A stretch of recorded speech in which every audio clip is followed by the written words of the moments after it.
जब किसी के दिनमान सिकंदर चलते हैं तब कहीं जाकर कोई व्यक्ति मुख्यमंत्री बन पाता है। नायब सिंह सैनी हरियाणा के दूसरी बार मुख्यमंत्री बन गए हैं। कुछ महीनों पहले तक नायब सिंह सैनी का नाम उत्तर भारत की राजनीति में इतना जाना पहचाना नहीं था, लेकिन अब उत्तर भारतीय राजनीति में नायब सिंह सैनी भी एक बड़ा चेहरा है। हरियाणा विधानसभा चुनाव में भारतीय जनता पार्टी ने नायब सिंह सैनी के चेहरे को मुख्य चेहरा रखा। चुनावों के दौरान अनिल विज, जो हरियाणा सरकार में गृह मंत्री भी थे, उनका कहना था कि चुनावों के बाद वो भी मुख्यमंत्री पद के लिए अपना दावा पेश करेंगे। इसके अलावा राव इंद्रजीत भी चाहते थे कि वो भी मुख्यमंत्री बने। तो बीजेपी की सीटें आ जाती हैं, उसके बाद में होती है विधायक दल की बैठक।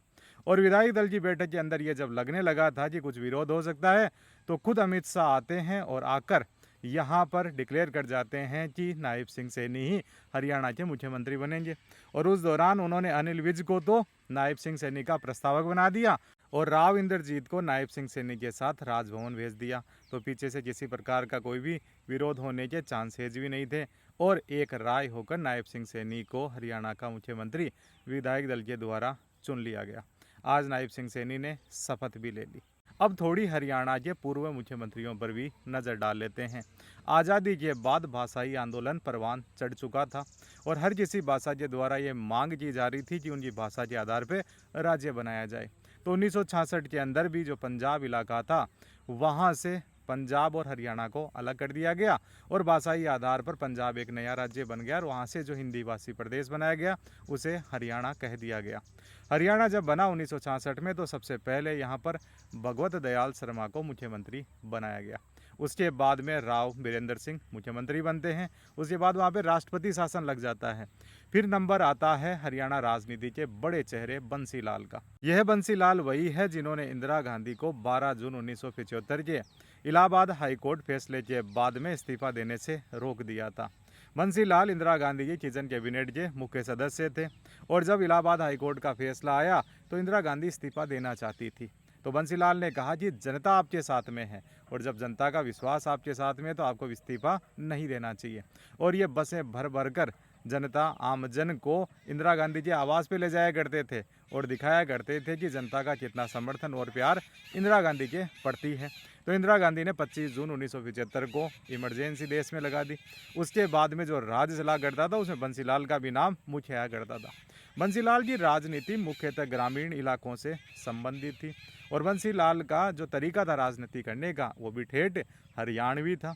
1975 के अंदर ये मुख्यमंत्री थे। उसके बाद में संजय गांधी चाहते थे कि वो राष्ट्रीय राजनीति में आए, इसलिए वो मुख्यमंत्री पद से इस्तीफा दे देते हैं और बनारसी लाल गुप्ता हरियाणा के नए मुख्यमंत्री बन जाते हैं और उस दौरान बंसी लाल बन जाते हैं हिंदुस्तान के डिफेंस मिनिस्टर। और जब 1977 में जनता पार्टी की सरकार बनती है तो बनारसी लाल गुप्ता की सरकार को वहाँ पे राष्ट्रपति शासन लगाकर हटा दिया जाता है।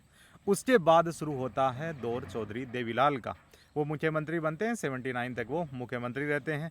उसके बाद मुख्यमंत्री आते हैं भजन लाल और फिर 1986 के अंदर दोबारा बंसी लाल आ जाते हैं। बाद 1989 का जो दौर था वहाँ पे वापस चौधरी देवीलाल मुख्यमंत्री बन जाते हैं, लेकिन बाद में वो राष्ट्रीय राजनीति में जाना चाहते थे, हिंदुस्तान के प्रधानमंत्री वो बनना चाहते थे, इसलिए उनका वीपी सिंह के साथ में टसन भी हो जाता है और ये चौधरी देवीलाल और प्रधानमंत्री वीपी सिंह के बीच में टकराव ही था, जिसके कारण मंडल कमीशन की रिपोर्ट लागू हुई और जो ओबीसी रिजर्वेशन आया उसमें बड़ा रोल चौधरी देवीलाल और वीपी सिंह के टकराव का रहा।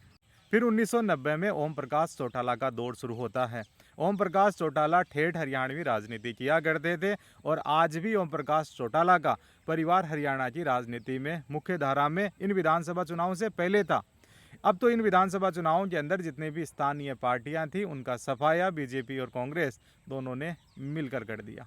उनके बाद वापस एक बार बनारसी लाल गुप्ता हरियाणा के मुख्यमंत्री दोबारा बनते हैं।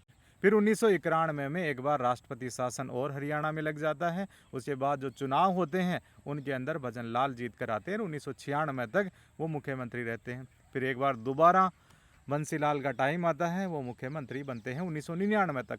1999 के बाद में दोबारा ओम प्रकाश चौटाला आते हैं और ये वो दौर था जब सरकारी नौकरियों के अंदर भ्रष्टाचार परवान चढ़ा था।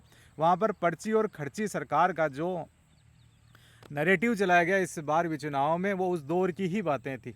ओम प्रकाश चौटाला का ही वह दौर था जब सरकारी नौकरियों के अंदर भ्रष्टाचार पुरजोर था, पूरे परवान चढ़ा चुका था। पर्ची ले जाई जाती, पैसा दिया जाता, उसके बाद में सरकारी नौकरी मिल जाया करती थी। इस कारण बाद में ओम प्रकाश चौटाला को जेल भी हुई।